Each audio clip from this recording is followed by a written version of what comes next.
O grafeno revolucionou o mundo dos materiais, não é mesmo? Mas a ciência não para, e a busca agora é pelo próximo supermaterial. Hoje vamos dar uma olhada em um candidato fortíssimo que pode, quem sabe, definir o futuro da tecnologia. Bom, vamos lá. A pergunta que move laboratórios no mundo inteiro é exatamente essa: qual vai ser o próximo grande salto? E a resposta pode estar numa estrutura de carbono completamente nova, algo que ninguém esperava.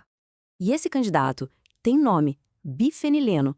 É ele que está no centro de uma investigação científica fascinante que a gente vai desvendar agora. Então, o que é esse tal de bifenileno? Bem, esquece aquela estrutura de colmeia perfeitinha do grafeno. O bifenileno é diferente.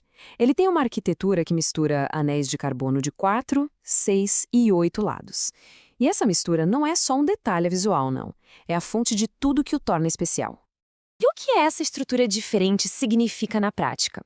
Para começar, o bifenileno já nasce metálico, algo que o grafeno só vira em condições especiais. Além disso, ele aguenta temperaturas altíssimas, é super estável e mecanicamente muito forte. São características de um material com um potencial, assim, gigantesco. Só que tem um porém, um detalhe importantíssimo. Esses materiais 2D, como o bifenileno, não ficam flutuando por aí. Eles precisam ser construídos sobre alguma superfície. E essa base, que geralmente é um metal, muda completamente o jogo. E é exatamente essa a pergunta central da pesquisa. A interação com esse substrato de metal não é só um apoio. Ela pode ou preservar as propriedades incríveis do bifenileno ou transformar ele em outra coisa. Entender essa relação é o segredo para destravar todo o seu potencial. E para investigar isso, os cientistas fizeram algo muito moderno.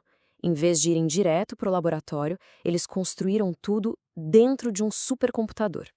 Usaram simulações super complexas, baseadas na física quântica, para prever exatamente como o bifenileno se comportaria com cada um dos metais. E o que eles encontraram foi, francamente, surpreendente. Eles descobriram que, dependendo do metal, a relação muda da água para o vinho. É como se o bifenilo tivesse duas personalidades bem diferentes.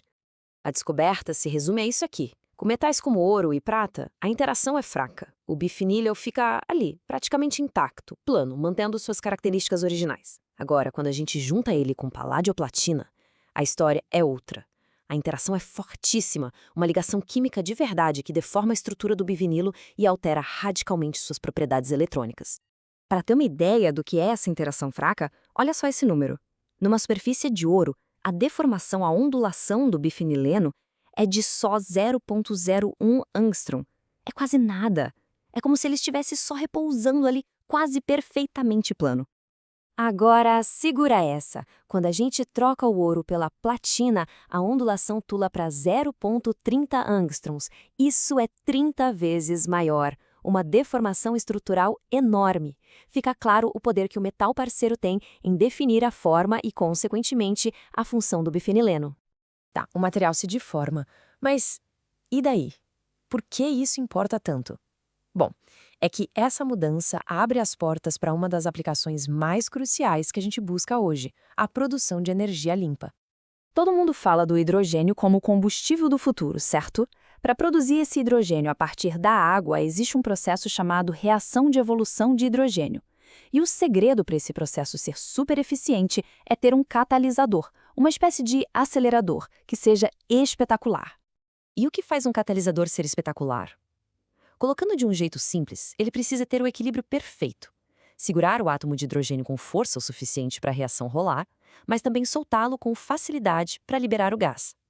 A ciência mede esse equilíbrio perfeito com um valor chamado energia livre de Gibbs. E o número mágico que todo mundo quer é o mais perto de zero possível. E é aqui que a pesquisa fica mais empolgante. As simulações mostraram que algumas dessas combinações de bifenileno e metal são catalisadores quase perfeitos. A dupla com paládio, por exemplo, chegou a um valor de 0,04. Platina e prata também ficaram ali coladinhos no ideal, que é zero. Isso é um sinal fortíssimo de que esses materiais podem ser super eficientes na produção de hidrogênio limpo. E isso tudo nos leva à conclusão, e talvez a parte mais importante sobre como a ciência moderna está evoluindo. É fundamental ter isso em mente. Cada resultado promissor que vimos, desde a deformação do material até o potencial dele como catalisador, foi tudo previsto teoricamente. Nada disso ainda foi construído fisicamente em um laboratório. Como os próprios pesquisadores dizem no artigo, o objetivo aqui é fornecer um guia, é usar o poder da teoria para iluminar o caminho da prática. E essa é a grande sacada, o pulo do gato. Em vez de testar dezenas de combinações no laboratório, um processo que é caro e super demorado, essa simulação funciona como um mapa do tesouro. Ela aponta direto para as parcerias mais promissoras e diz para os cientistas: olha, comecem por aqui. Com paládio ou com prata, a chance de sucesso é muito maior. Isso abre um caminho incrível para estudos experimentais, acelerando a inovação. Isso nos deixa com uma reflexão para o futuro, não é? Quantas das próximas grandes revoluções da ciência vão nascer primeiro no mundo virtual, projetadas bit a bit em simulações, antes mesmo de tocarem o nosso mundo físico?